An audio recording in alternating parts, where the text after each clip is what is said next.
बहुत समय पहले एक शांत और छोटे से गांव में एक मासूम सी लड़की रहती थी। नाम था गौरी। उसकी उम्र सिर्फ 12 साल थी और उसकी दुनिया बस उसकी माँ सीता तक ही सीमित थी। उनका छोटा सा घर, मिट्टी की दीवारें और छप्पर की छत, लेकिन उस घर में प्यार इतना था कि किसी महल से कम नहीं लगता था। लेकिन एक सुबह कुछ ऐसा हुआ जिसने सब कुछ बदल दिया।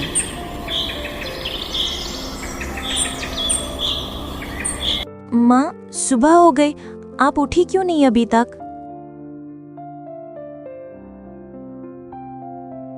माँ उठो ना, देखो सूरज भी निकल आया। आप ही तो रोज मुझे जगाती हो।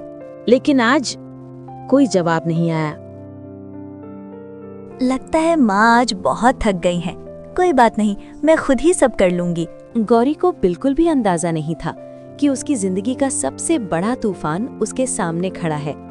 वो जल्दी से एक खाली बाल्टी उठाकर कुएं की तरफ चल पड़ी। आज पानी भी मुझे ही भरना पड़ेगा। माँ तो अभी सो ही रही हैं। कुएं पर पहले से ही गांव की कुछ औरतें मौजूद थी।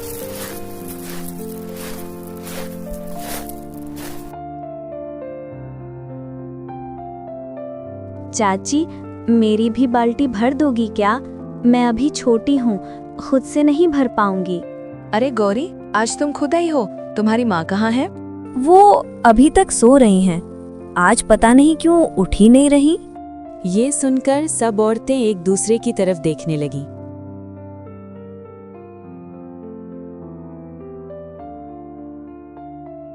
अरे, ये कैसे हो सकता है? सीता तो कभी इतनी देर तक नहीं सोती।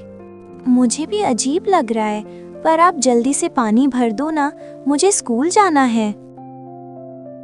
एक औरत ने उसकी बाल्टी भर दी और गौरी खुशी खुशी वापस घर चली आई।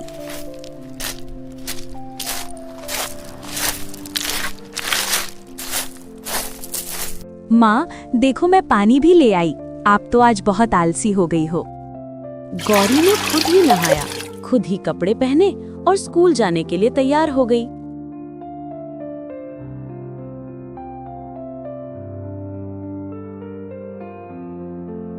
माँ, आप उठ क्यों नहीं रही? ठीक है, मैं आपको तैयार कर देती हूँ। गौरी ने धीरे धीरे अपनी माँ का चेहरा धोया, उनके बाल ठीक किए और साड़ी भी बदल दी। जैसे एक माँ अपनी बेटी को तैयार करती है, आज वही बेटी अपनी माँ को तैयार कर रही थी। अब तो आप उठ जाओ माँ, देखो कितनी सुंदर लग रही हो। लेकिन कोई जवाब नहीं। माँ, आप इतनी गहरी नींद में कैसे सो सकती हो? आप तो सांस भी नहीं ले रही। फिर भी गौरी को कुछ समझ नहीं आया। ठीक है माँ, मैं स्कूल जा रही हूँ, आप उठ जाना। गौरी ने अपना बैग उठाया, घर के बाहर ताला लगाया और स्कूल के लिए निकल गई। रास्ते भर उसे बस यही लगता रहा कि माँ उठ जाएंगी और सब ठीक हो जाएगा। लेकिन सच कुछ और ही था, एक ऐसा सच जो उसकी पूरी जिंदगी बदलने वाला था। गौरी स्कूल पहुंची, लेकिन आज उसका मन पढ़ाई में बिल्कुल नहीं लग रहा था। बार बार उसका ध्यान अपनी माँ की तरफ जा रहा था। गौरी, क्या हुआ? आज तुम इतनी चुप क्यों हो? कुछ नहीं, बस माँ सुबह नहीं उठी, अभी तक सो रही होंगी। अभी तक? इतनी देर तक कोई कैसे सो सकता है? अरे सो रही हैं तो सोने दो ना, तुम्हें क्यों चिंता हो रही है? गौरी खुद भी अंदर से परेशान थी, लेकिन वो खुद को समझा रही थी कि सब ठीक है। उधर दोपहर के समय कुछ गांव वाले गौरी के घर के पास से गुजर रहे थे।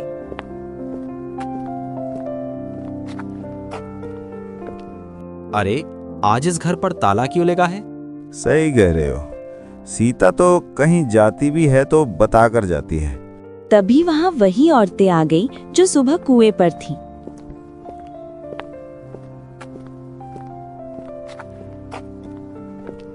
काका, सुबह गौरी खुद पानी भरने आई थी, कह रही थी कि उसकी माँ अभी तक सो रही है। क्या सीता इतनी देर तक सो रही है? ये तो ठीक बात नहीं लग रही। शायद तबीयत खराब होगी या कहीं गई होगी जल्दी में। गांव वालों ने ज्यादा ध्यान नहीं दिया और अपने अपने काम पर चले गए।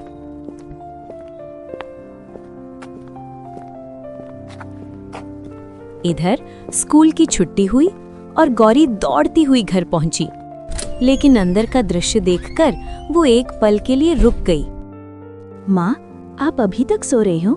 गौरी के चेहरे पर अब हल्की चिंता साफ दिख रही थी। इतनी लंबी नींद, ये तो ठीक नहीं है। लेकिन फिर भी उसने खुद को संभाला। गौरी ने कपड़े चेंज किए और खाना बनाने चली गई।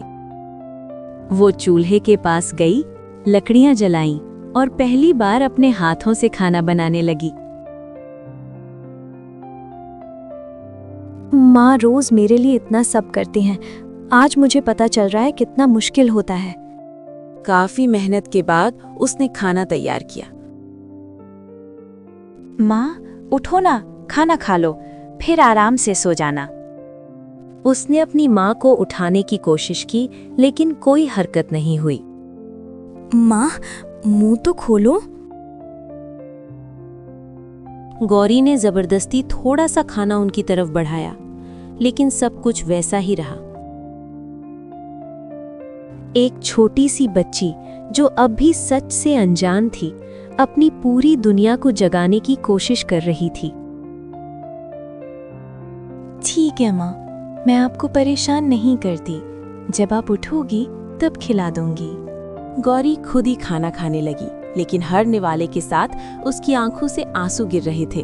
उसने होमवर्क किया और धीरे धीरे रात हो गई।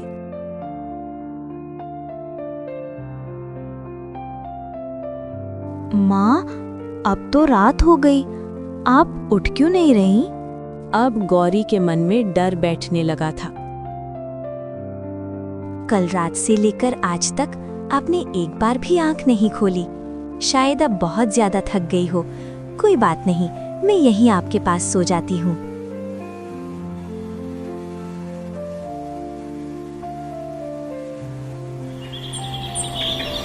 अगले दिन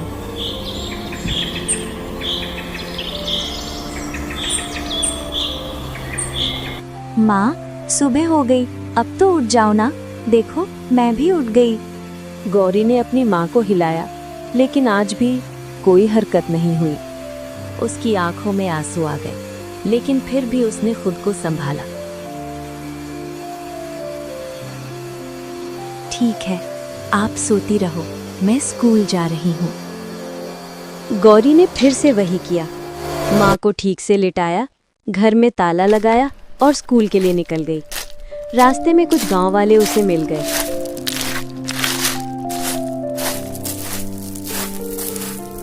अरे गौरी बिटिया, तुम्हारी माँ कल कहाँ गई थी? कहीं नहीं काका, वो घर में ही है, बस सो रही हैं। अभी तक सो रही हैं? हाँ, उनकी तबीयत ठीक नहीं थी, मैंने दवाई दी थी। ये सुनकर काका और मोहन एक दूसरे को देखने लगे। काका, कुछ गड़बड़ लग रही है। हाँ, मुझे भी। चलो एक बार देख लेते हैं। नहीं, आप लोग मत जाओ, माँ को परेशान मत करना। गौरी की बात सुनकर दोनों रुक गए। ठीक है बिटिया, तुम स्कूल जाओ, हम नहीं जाएंगे। गौरी चली गई, लेकिन उनके मन में शक और गहरा हो गया। थोड़ी देर बाद काका, चलो फिर भी देख लेते हैं। चलो देखते हैं। दोनों गौरी के घर पहुंचे, लेकिन बाहर ताला लगा हुआ था। देखा, ताला लगा है, कुछ पता नहीं चल रहा। शायद हम ज्यादा सोच रहे हैं। चलो वापस चलते हैं। दोनों वापस चले गए। इधर तीसरा दिन भी वैसे ही गुजर गया। गौरी रोज स्कूल जाती, घर आकर माँ से बात करती, खाना बनाती और फिर सो जाती। लेकिन सच्चाई वही थी जिसे गौरी मानने को तैयार नहीं थी। चौथे दिन कुछ अजीब हुआ।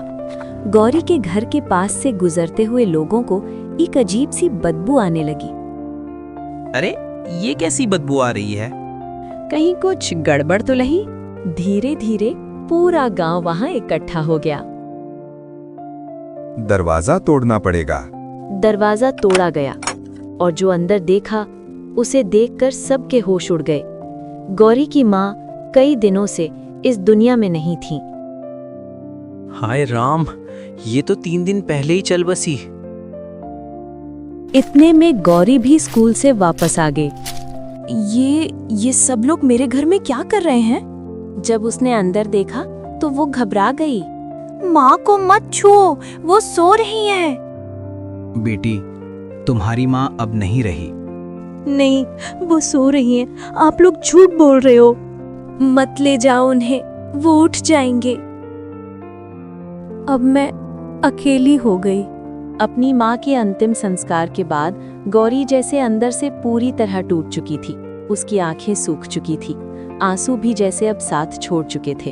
अब इस घर में कौन है मेरा? माँ, आप मुझे छोड़कर क्यों चली गईं? वो झोपड़ी जो कभी प्यार से भरी रहती थी, अब गौरी को डराने लगी थी। हर कोना, हर चीज उसे अपनी माँ की याद दिला रही थी। मैं यहाँ अकेली नहीं रह सकती, मुझे किसी के पास जाना होगा। थोड़ी देर सोचने के बाद गौरी ने फैसला किया कि वो अपनी मामी के घर जाएगी। वो तुरंत उठी, कपड़े चेंज किए, घर में ताला लगाया और दूसरे गांव की ओर चल पड़ी।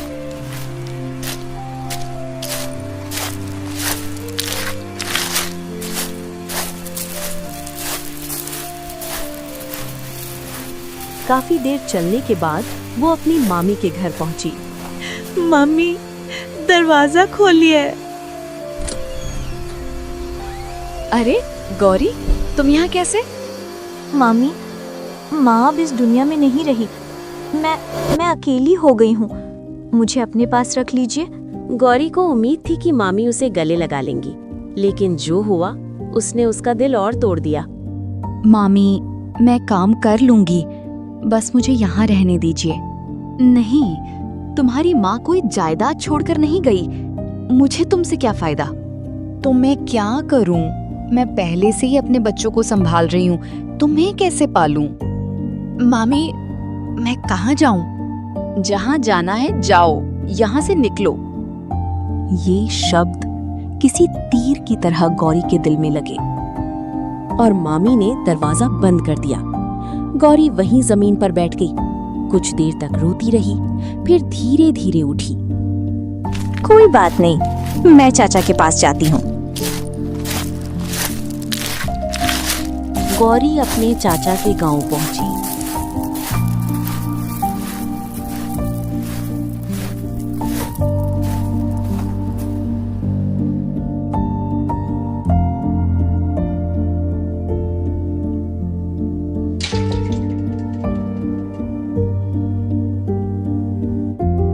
चाचा, मैं गौरी हूँ, आपके भाई की बेटी। मैं तुम्हें नहीं जानता, तुम कौन हो? चाचा, माँ नहीं रही, मैं अनाथ हो गई हूँ, अब आप ही मेरा सहारा हो। लेकिन चाचा का दिल नहीं पिघला। गौरी की आखिरी उम्मीद भी टूट गई। धीरे धीरे रात होने लगी। थकी हारी गौरी वापस अपने गांव की ओर लौटने लगी। अब मेरा कोई नहीं है, ना रिश्तेदार, ना अपना। रास्ते में उसे एक मंदिर दिखाई दिया। शायद भगवान मेरी मदद करेंगे। वो मंदिर के अंदर जाने लगी। रुक जा, कहाँ जा रही है? पंडित जी, मुझे रहने दीजिए, मेरे पास कोई जगह नहीं है। तू अनाथ है, ये मंदिर अपवित्र हो जाएगा। गौरी के दिल पर एक और चोट पड़ी। अनाथ होना पाप है क्या? बहुत सवाल मत कर, चल यहाँ से निकल। और पंडित ने उसे मंदिर से भी भगा दिया। अब गौरी के पास कहीं जाने की जगह नहीं बची थी। अब मुझे अपने ही घर जाना पड़ेगा। जहाँ हर चीज मुझे माँ की याद दिलाएगी। गौरी धीरे धीरे अपनी झोपड़ी में पहुंची। भगवान, अगर आप हो तो मेरी मदद करो या मुझे भी माँ के पास भेज दो। उस रात गौरी ने उम्मीद और जिंदगी दोनों से हार मान ली। वो बिना खाना खाए जमीन पर ही लेट गई। काश मैं भी सुबह ना उठूं। लेकिन किस्मत ने उसके लिए कुछ और ही लिखा था। अगली सुबह सूरज की किरणें धीरे धीरे झोपड़ी में आईं। गौरी की आंख, मैं अभी भी जिंदा हूं? भगवान, आपने मेरी बात क्यों नहीं सुनी?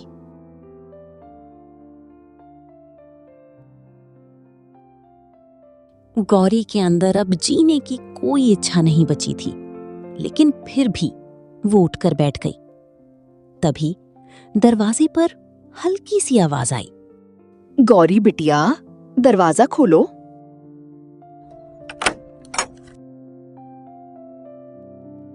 चाची, आप? हाँ बिटिया, कल से तुम्हें ढूंढ रही थी। तुम कहाँ चली गई थी? मैं अपने रिश्तेदारों के पास गई थी, लेकिन किसी ने मुझे अपनाया नहीं। औरत की आंखें भर आईं। मुझे सब पता है बिटिया, इस गांव की सोच ही ऐसी है। वो अपने साथ एक थाली लाई थी। लो, पहले कुछ खा लो। कल से तुमने कुछ नहीं खाया होगा। नहीं चाची, मुझे भूख नहीं है। ऐसे नहीं कहते बेटा, तुम्हें मजबूत बनना होगा। गौरी चुपचाप बैठ गई। तुम्हारी माँ चाहती थी ना कि तुम पढ़ लिख कर कुछ बनो। औरत उसे खाना खिलाने लगी, लेकिन तभी कुछ गांव वाले वहां आ पहुंचे। अरे, ये क्या कर रही हो तुम?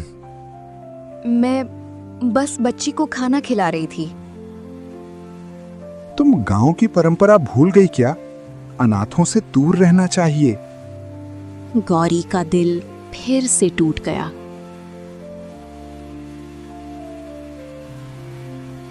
ये कैसी परंपरा है? किसी भूखे को खाना खिलाना गलत है क्या? बहुत बोलने लगी हो। अगर दोबारा इसे छुआ तो गांव से निकाल देंगे। मोहन ने गुस्से में खाने की थाली छीन ली। आप लोग ऐसा क्यों कर रहे हो? गांव वाले बिना कुछ सुने वहां से चले गए। औरत भी डर गई।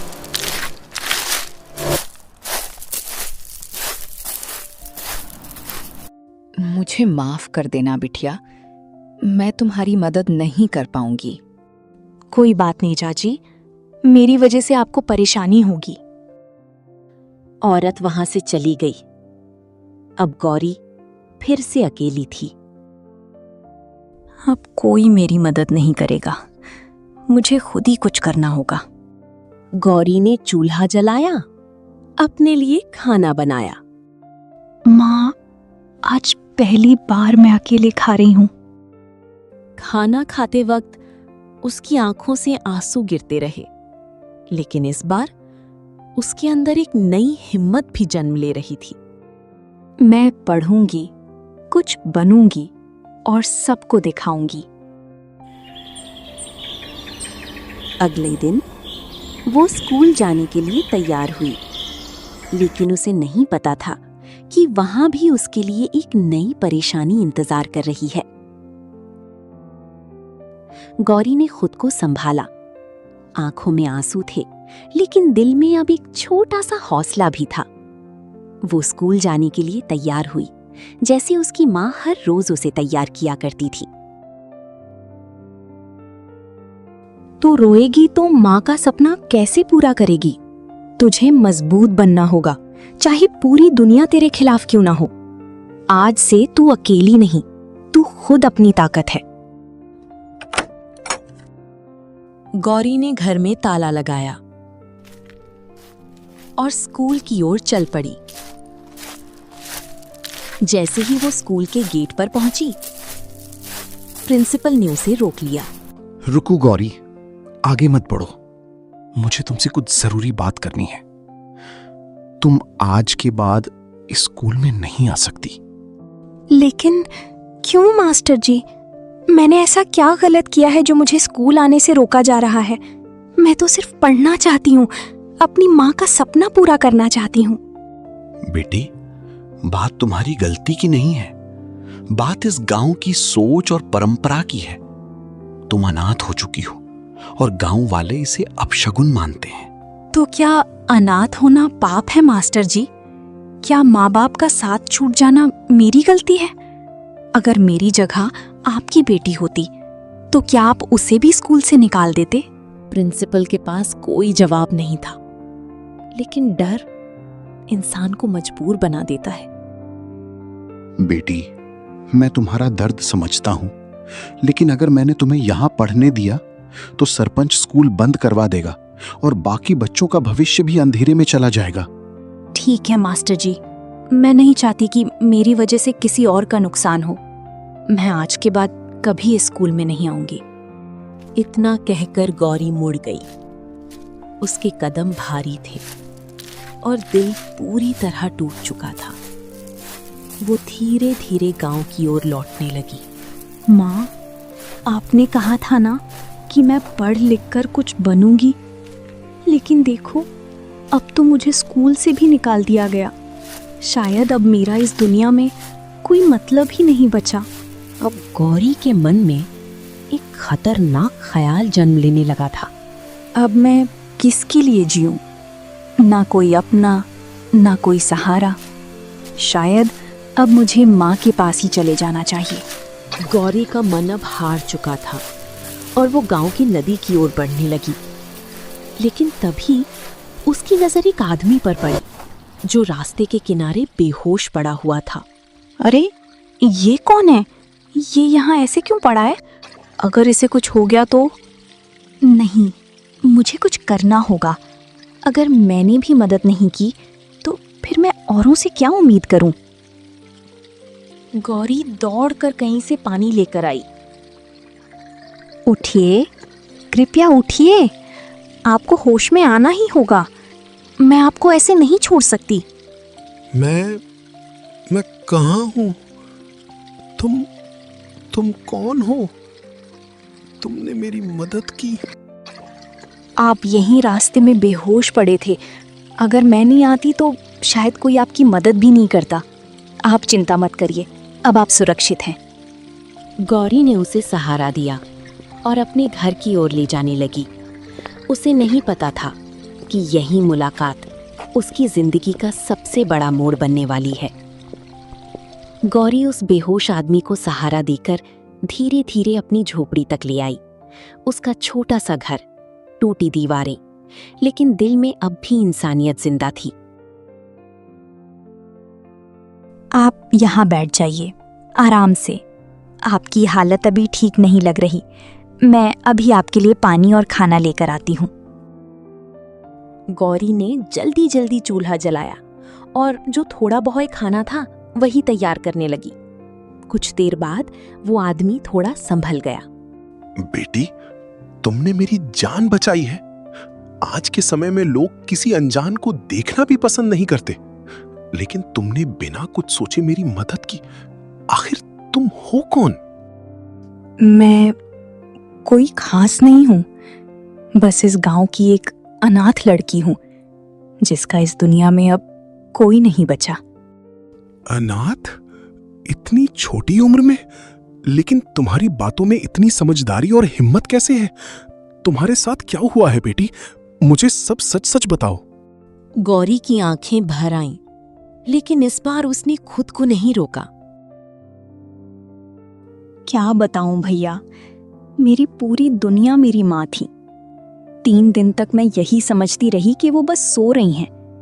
मैं उन्हें जगाती रही, खाना खिलाने की कोशिश करती रही, लेकिन मुझे क्या पता था कि वो मुझे छोड़कर जा चुकी हैं, हमेशा के लिए। जब गांव वालों को पता चला तो उन्होंने उनका अंतिम संस्कार कर दिया और उसी दिन मैं सच में अनाथ हो गई। मैं मदद मांगने गई अपने रिश्तेदारों के पास, लेकिन सबने मुझे ठुकरा दिया, किसी ने अपनाया नहीं। यहाँ तक कि मंदिर में भी मुझे जगह नहीं मिली, क्योंकि इस गांव में अनाथ होना अपशगुन माना जाता है। अब तो स्कूल वालों ने भी मुझे निकाल दिया, कहते हैं कि मेरी वजह से पूरे गांव का नुकसान हो जाएगा।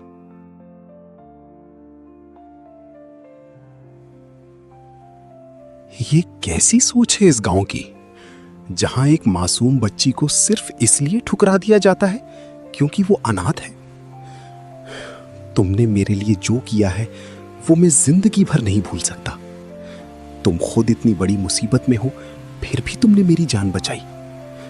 आज से तुम अकेली नहीं हो, मैं तुम्हारा भाई बनकर तुम्हारे साथ खड़ा हूं और मैं वादा करता हूं अब तुम्हारे साथ कोई अन्याय नहीं होगा। नहीं भैया, आप ये सब मत कहिए। आप इस गांव को नहीं जानते, यहाँ के लोग बहुत खतरनाक हैं। अगर उन्हें पता चल गया कि आप मेरी मदद कर रहे हैं तो वो आपको भी नुकसान पहुंचा सकते हैं। मैं नहीं चाहती कि मेरी वजह से आपको कोई परेशानी हो। मैं तो पहले ही सब कुछ खो चुकी हूँ, लेकिन अगर आपको भी कुछ हो गया तो मैं खुद को कभी माफ नहीं कर पाऊंगी। तुम चिंता मत करो, मैं कोई साधारण इंसान नहीं हूं। मेरा नाम अर्जुन है। मैं शहर का एक वकील हूं और कानून से बड़ा कोई नहीं होता। मैं यहां सिर्फ तुम्हारी मदद करने नहीं आया, बल्कि इस गांव की सोच बदलने आया हूं, ताकि आगे किसी और गौरी के साथ ऐसा अन्याय ना हो। गौरी पहली बार थोड़ा सुरक्षित महसूस कर रही थी, लेकिन डर अभी भी बाकी था। भैया, अगर आप सच में मेरे साथ हैं तो शायद मैं फिर से जीना सीख सकती हूँ। शायद मैं माँ का सपना भी पूरा कर पाऊं। सिर्फ पूरा ही नहीं करोगी, बल्कि उससे भी आगे जाओगी। कल सुबह तुम मेरे साथ स्कूल चलोगी और मैं देखता हूं कौन तुम्हें रोकता है। गौरी के दिल में पहली बार उम्मीद की एक किरण जगी, लेकिन उसे नहीं पता था कि अगले दिन पूरे गांव में तूफान आने वाला है। उसी समय कुछ गांव वालों ने अर्जुन को गौरी के घर से निकलते हुए देख लिया।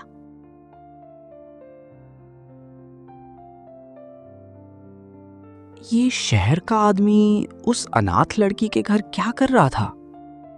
लगता है मामला बड़ा है, सरपंच को बताना पड़ेगा। और यहीं से गांव और अर्जुन के बीच टकराव शुरू हो चुका था। अगली सुबह गांव में हलचल थी। कल रात की खबर पूरे गांव में फैल चुकी थी। एक शहरी आदमी उस अनाथ लड़की के घर ठहरा है। लोग आपस में बातें कर रहे थे और धीरे धीरे ये बात सरपंच तक पहुंच गई। उधर गौरी अपने घर में बैठी थी। उसके चेहरे पर डर भी था और उम्मीद भी। भैया, मुझे अच्छा नहीं लग रहा। कल रात जिन लोगों ने आपको देखा था वो जरूर सरपंच को बता देंगे। अगर उन्होंने कुछ कर दिया तो मैं नहीं चाहती कि मेरी वजह से आपको कोई नुकसान हो। शायद हमें ये सब यहीं खत्म कर देना चाहिए। गौरी, डर वहीं रहता है जहां हिम्मत खत्म हो जाती है, और जहां हिम्मत खड़ी हो जाती है वहां डर अपने आप भाग जाता है। तुमने अपनी जिंदगी में बहुत कुछ सहा है। अब वक्त है कि तुम डरना छोड़ दो। मैं यहां सिर्फ तुम्हारे लिए नहीं लड़ रहा, मैं उस सोच के खिलाफ लड़ रहा हूं जो इंसानियत को खत्म कर देती है। गौरी ने पहली बार अपने अंदर थोड़ी ताकत महसूस की। कुछ ही देर में अर्जुन और गौरी स्कूल की ओर निकल पड़े, लेकिन स्कूल के गेट पर पहले से ही सरपंच और कई गांव वाले खड़े थे। तो तुम हो वो शहरी आदमी जो हमारे गांव के नियमों को चुनौती देने आया है? सुन लो, इस गांव में वही होता है जो मैं चाहता हूं, और ये लड़की इस स्कूल में कदम नहीं रखेगी। अगर इसे पढ़ने का इतना ही शौक है तो इसे अपने साथ शहर ले जाओ। सरपंच जी, आपने शायद मुझे पहचाना नहीं। मैं कोई आम आदमी नहीं हूं, मैं कानून का आदमी हूं, और कानून ये कहता है कि हर बच्चे को पढ़ने का अधिकार है, चाहे वो अनाथ हो, गरीब हो या किसी भी हालात में हो। आपका ये नियम सिर्फ एक परंपरा नहीं, बल्कि एक अपराध है। गांव वाले गुस्से में आ गए। बहुत बोल रहा है तू। हमारे गांव में आकर हमें ही सिखाएगा? मैं सिखाने नहीं आया, सच दिखाने आया हूं। इतने में वहां पुलिस पहुंच गई। सरपंच जी, अब ये मामला सिर्फ गांव का नहीं रहा, ये मामला कानून तक पहुंच चुका है। इस वकील साहब ने आपके खिलाफ शिकायत दर्ज करवाई है और अभी अभी आपने खुद सबके सामने अपने गलत नियमों को स्वीकार भी कर लिया है। हमें आपको गिरफ्तार करना पड़ेगा। ये सुनकर पूरे गांव में सन्नाटा छा गया। क्या बकवास कर रहे हो? तुम मुझे गिरफ्तार करोगे? कानून सबके लिए बराबर होता है, चाहे वो सरपंच हो या कोई आम इंसान। पुलिस ने सरपंच और कुछ गांव वालों को पकड़ लिया। प्रिंसिपल डरते हुए आगे आए। मुझे माफ कर दो बेटा, मैं जानता था कि ये सब गलत है, लेकिन डर की वजह से मैं कुछ नहीं कर पाया। आज के बाद इस स्कूल में हर बच्चा पढ़ेगा, चाहे वो किसी भी हालत में हो। गौरी की आंखों में आंसू आ गए, लेकिन इस बार ये आंसू दुख के नहीं, खुशी के थे। भैया, आज पहली बार लग रहा है कि मैं अकेली नहीं हूं। आज अगर मां होती तो कितनी खुश होती। आपने मेरा सपना बचा लिया, मुझे जीने की एक नई वजह दे दी। ये सिर्फ शुरुआत है गौरी, अब तुम्हें बहुत आगे जाना है। उस दिन सिर्फ एक लड़की को इंसाफ नहीं मिला, बल्कि पूरे गांव की सोच बदलने की शुरुआत हो गई। उस दिन के बाद गांव में बहुत कुछ बदल गया। जो लोग कभी गौरी से दूर भागते थे, आज वही लोग उससे नजर मिलाने में भी शर्म महसूस करते थे। गौरी अब फिर से स्कूल जाने लगी, लेकिन इस बार सिर झुकाकर नहीं, बल्कि गर्व से।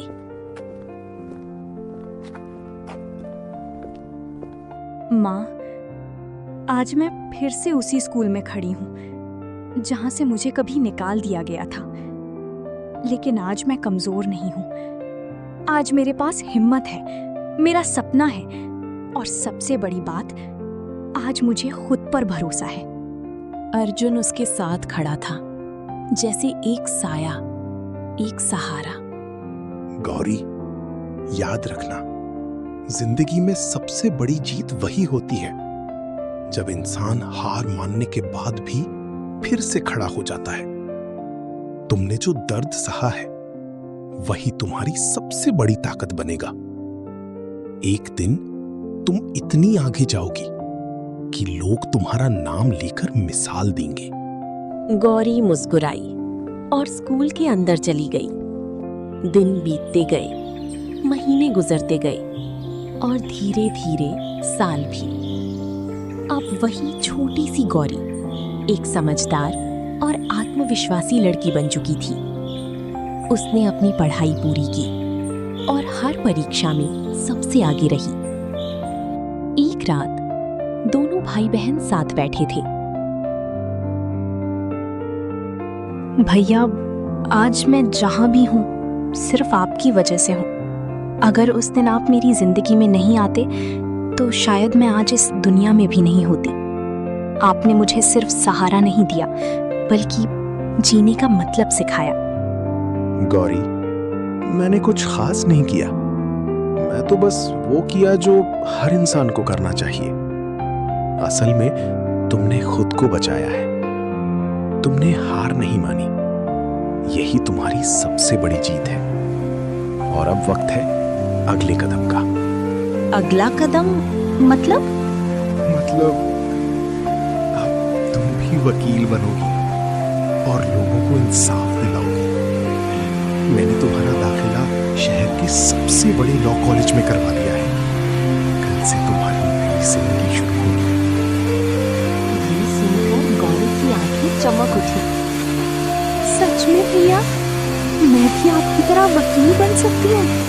क्या मैं भी उन लोगों के लिए लड़ सकती हूँ जिनके पास कोई सहारा नहीं होता? माँ का सपना अब सच में पूरा होने वाला है। सिर्फ पूरा नहीं होगा, बल्कि तुम उससे भी आगे जाओगे। अगले दिन गौरी शहर के लिए रवाना हो गई।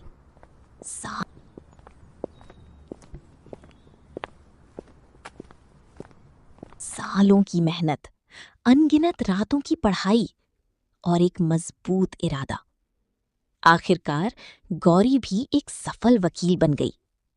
अब वो सिर्फ एक लड़की नहीं थी, बल्कि हजारों लोगों की उम्मीद बन चुकी थी। आज मैं उस मुकाम पर खड़ी हूँ जहाँ से मैं किसी और की जिंदगी बदल सकती हूँ। अब कोई बच्चा सिर्फ इसलिए पीछे नहीं रहेगा क्योंकि वो अनाथ है। मैं हर उस इंसान के लिए लड़ूंगी जिसके पास कोई आवाज नहीं है। दूर खड़ा अर्जुन गर्व से मुस्कुरा रहा था, लेकिन कहानी अभी पूरी नहीं हुई। एक आखिरी मोड़ अभी बाकी था। सालों बाद वही छोटा सा गांव जहां कभी गौरी को ठुकरा दिया गया था, आज उसी गांव में एक बड़ा बदलाव आ चुका था। लोगों की सोच बदल चुकी थी। अब वहां किसी अनाथ को अपशगुन नहीं माना जाता था।